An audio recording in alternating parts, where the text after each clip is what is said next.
आज आपण फलटण येथे आहोत। फलटण येथे गजानन चौक ते महात्मा फुले चौक या रस्त्यावरती एक जुनी 50 ते 60 वर्षाची अंदाजे अशी झाडं आहेत। तर इथे nature and wild life welfare society Phaltan यांच्या वतीने येथील हेरिटेज वृक्षांचे संवर्धन, जतन आणि संरक्षण व्हावे याकरता स्वाक्षरी मोहीम राबविण्यात येत आहे। या मागील एक आठवड्यापासून नगरपालिका प्रशासनालाही या सोसायटीच्या वतीने आणि इथे फलटण शहरातील वृक्षप्रेमी आणि पर्यावरण प्रेमींनी आपले व्यथा निवेदन देऊन मांडलेली आहे। पण आज या झाडांना वाचवण्यासाठी नागरिकांच्याकडून उत्स्फूर्त असा प्रतिसाद मिळत आहे। स्वाक्षरी मोहीम राबवण्यात येत आहे आणि या स्वाक्षरी मोहिमेचा उद्देश असा आहे की ही असणारी जुनी जी 50-60 वर्षापूर्वीची असणारी झाडं आहेत याचं संवर्धन आणि जतन व्हावं, पर्यावरण पूरक असणारी आहेत आणि सर्वात महत्त्वाचं फलटण शहरामध्ये असा एकमेव ठिकाण असं राहिलेलं आहे की एवढी जुनी झाडं इथं आहेत। बरोबर आहे ना मंडळी? बरोबर आहे। तर यासाठी आता nature and wild life welfare society पर्यावरणपूरक काम करणारी दर रविवार ते साजरा करतात, असा साजरा करतात। सगळेजण रविवार हा सुट्टीचा दिवस म्हणून साजरा करतात। पण या सोसायटीचे सर्व सभासद दर रविवारी शहरामध्ये वेगवेगळ्या ठिकाणी नागरिकांनी टाकलेला प्लॅस्टिकचा कचरा ते स्वतःहून गोळा करतात। नगरपालिका प्रशासन त्यांना गाडी देते आणि त्याची विल्हेवाट लावली जाते। अतिशय पर्यावरणपूरक असा हा उपक्रमच आहे। पण त्याचबरोबर त्यांनी अगदी तातोड्याच्या डोंगरामध्ये सुद्धा बिया टाकण्याचा उपक्रम चालू ठेवलेला आहे आणि त्याच्याबरोबरची मोठी असणारी झाडं वाचवण्यासाठी ते आपल्या इथं स्वाक्षरी मोहीम राबवत आहेत।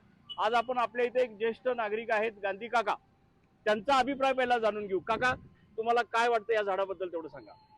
मी 86 वर्षाचा आहे आणि ही झाडं लहानपणापासून वाढताना पाहिलेली आहेत आणि ही एवढी अवाढव्य झालेली आहेत।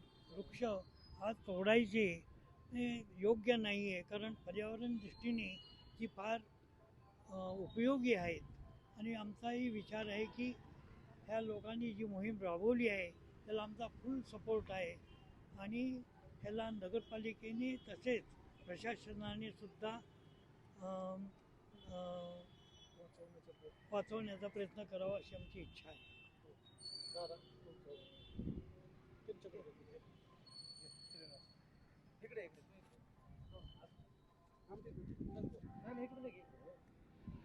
आता आपल्या समवेत एक नेचर अँड वाईल्ड लाईफ सोसायटीचे एक अगदी म्हणजे उत्कृष्ट मनापासून काम करणारे आहेत, भुजबळ म्हणून आहेत, श्रीनिवास भुजबळ। भुजबळ साहेब, आपलं मत व्यक्त करा। नक्कीच। आज या ठिकाणी गेले 3 दिवस झालं आम्ही nature and wild life welfare society Phaltan आम्हाला असं समजलं की या ठिकाणी पालखी महामार्गावर ती येणारी जी वृक्ष आहेत, झाडं आहेत, जे 50-60 वर्षाहून अधिक जुने आहेत, ही वृक्ष तोडायचं आणि त्याचं डेव्हलपमेंट आणि रस्ता वाइंडिंग या गोष्टीसाठी करणार आहेत असं आम्हाला समजल्यानंतर आम्ही एक विनंती वजा अर्ज आम्ही नगरपालिका आणि फलटण प्रांत ऑफिस आणि इतर डिपार्टमेंट सरकारी खात्यांना आम्ही आमच्या संस्थेच्या माध्यमातून निवेदनं दिली आणि त्यांना एक रिक्वेस्ट केली की ही झाडं तुम्ही तोडू नका। या ठिकाणी पर्यावरण, बायोडायव्हर्सिटी आणि बऱ्याचशा गोष्टी अशा आहेत की त्या आपल्या फलटणचं पर्यावरणाचं संरक्षण आणि पर्यावरणाचा एक भाग आहेत। महत्त्वाचं म्हणजे एक गोष्ट आहे की आज मी पाहतो, जसं मला बऱ्याच आज आपल्या काकांनी, गांधी काकांनी सुद्धा सांगितलं की ते लहानपणापासून ही झाडं बघतात आहेत, त्या झाडं कशी वाढली, त्यावरती पर्यावरण कसं डेव्हलप झालं आणि त्यावरती विविध जीव कसे सर्व्हाइव्ह करतात या गोष्टी त्यांनी सांगितल्या। मला तेच सांगायचं आहे, आज पर्यावरण तर आहेच, याचबरोबर आपल्या फलटणचे जे नागरिक आहेत, ज्येष्ठ नागरिक असतील आणि आत्ताची युवा पिढी असेल आणि यानंतर येणारी जी दुसरी पिढी असेल, या पिढीला प्रत्येकाला एक माहिती आहे की गजानन चौक हा फक्त झाडांमुळे ओळखला जातो। आज या गजानन चौकामध्ये जी वृक्ष आहेत, जी झाडं आहेत, ते पूर्वीपासून एक विसावा देण्याचं काम करतात। आज मनुष्याला सुद्धा या गोष्टी ती झाडं एवढा छान विसावा आणि सावली देतात, त्याचबरोबर या पर्यावरणात राहणाऱ्या प्रत्येक जीवाला ते आश्रय देतात। तर ही झाडं तोडू नयेत असा आमचा एक छोटासा प्रयत्न म्हणून आम्ही स्वाक्षरी मोहीम राबवली आणि त्या स्वाक्षरी मोहिमेला आज खरोखर या 3 दिवसामध्ये एवढा चांगला उत्स्फूर्त प्रतिसाद मिळाला आहे आणि लोकांनी प्रतिक्रिया दिल्या आहेत की असे उपक्रम घेऊन ही जी वनसंपदा आहे, निसर्ग संपदा आहे, ही जपली पाहिजे, त्याचं जतन केलं पाहिजे आणि वाढवली पाहिजे। आणि मी या माध्यमातून हेच रिक्वेस्ट करीन पूर्ण फलटणच्या नागरिकांना आणि की आपल्या फलटणमध्ये असणारे जे पर्यावरण आहे, निसर्ग आहे, त्याचं संवर्धन करा, संरक्षण करा आणि अशा मोहिमांमध्ये किंवा आपल्या स्वतः झाडांचं लावता नाहीत आली तरी ती जगवायचं काम करा. धन्यवाद. वकील साहेब. सर, आपण काय सांगाल, आपल्याला काय वाटतं या मोहिमेबद्दल? मी एवढंच म्हणेल की येणारी जी पिढी आहे त्या येणाऱ्या पिढीचं आपण काही देणं लागतो आणि त्यांच्यासाठी ही जी पर्यावरण टिकवणं ही आपली जबाबदारी आहे. थँक्यू. अर्ध नाही घ्यायचं.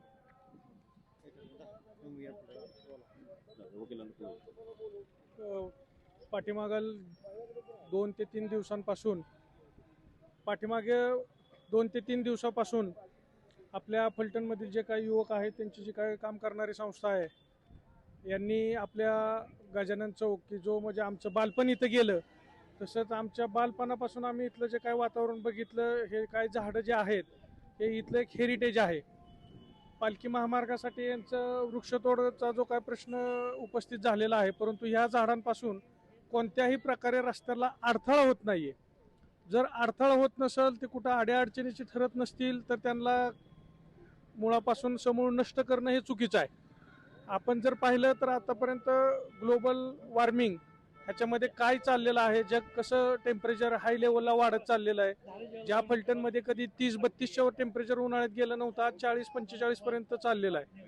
गजानन चौक असं एकमेव ठिकाण असं मला वाटतं बहुधा संपूर्ण फलटण शहराचं की जिथलं टेम्परेचर जर आपण उन्हाळ्यात येऊन पाहिलं, कधी स्वतः ज्यांना कोणाला झाडं तोडायची इच्छा आहे त्यांनी इथे येऊन एकदा ते फॅक्ट चेक करावी. आमचं म्हणण्यावरती त्यांनी विसंबून राहू नये. त्या मताचा मी आहे की स्वतः फॅक्ट चेक करा की या झाडांची तुटण्याची आवश्यकता आहे का, या झाडांची राहण्याची आवश्यकता आहे. तर काही राजकीय मंडळींचा पण ह्याच्यात हस्तक्षेप आहे, तर मी त्यांना हात जोडून विनंती करतो की राजकारण बाजूला ठेवा. फलटण शहर आणि फलटण शहराचं संरक्षण हे सगळ्यात पहिलं आपली प्रायोरिटी असली पाहिजे. कुणीही कुठलेही राजकीय द्वेष, समज, गैरसमज करून घेऊ नयेत.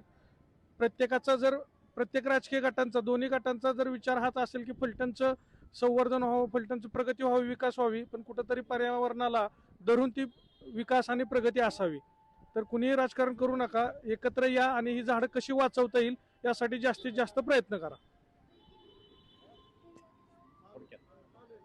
गेले 4 दिवस झालं गजानन चौक ते महात्मा फुले चौक या जी झाडं आहेत यांचा विषय चालू आहे. तर याच्यामध्ये प्रथम म्हणजे ही सर्व झाडे साधारण 100 वर्ष जुनी आहेत आणि यांचं कायद्याच्या दृष्टीने हेरिटेज वृक्षामध्ये वर्गीकरण होतं. ह्या झाडांच्या फांद्या तोडणं म्हणा किंवा ही झाडं तोडायची म्हटलं तर एक स्पेशल असं संरक्षण आहे. कायद्याच्या दृष्टीने ही झाडं तोडली जाऊ शकत नाहीयेत आणि त्यामुळं काल ज्या पद्धतीने फलटण नगर परिषदच्या काही कर्मचारी पाठवून या ठिकाणी फांद्या तोडण्याचं किंवा वृक्ष तोडण्याचं जी काही कारवाई करायचा बेकायदेशीर प्रयत्न झाला, याला खरं तर मोठ्या प्रमाणावरती प्राणीप्रेमी असतील, वृक्षप्रेमी असतील आणि जागरूक नागरिक असतील फलटणचे, यांनी तीव्र विरोध केलाय. आणि त्याच पार्श्वभूमीवरती आज आम्ही या ठिकाणी वेलफेअर सोसायटीच्या माध्यमातून स्वाक्षरी मोहीम घेतोय. उद्या प्रांत अधिकारी आहेत त्यांना आम्ही या सर्व स्वाक्षऱ्या व सर्व लोकांची भावना त्यांच्यापर्यंत आम्ही पोहोचवणार आहोत आणि त्यासाठी जी स्वाक्षरी मोहीम चालू आहे. त्याचबरोबर प्रशासनाला आमची एक विनंती आहे की कुठलीही बेकायदेशीर पद्धतीने या ठिकाणी या झाडांवरती कारवाई करू नये, नाहीतर सर्व कायदेशीर बाजूंनी आम्ही त्या सर्व गोष्टी फेस करायला आम्ही तयार आहोत.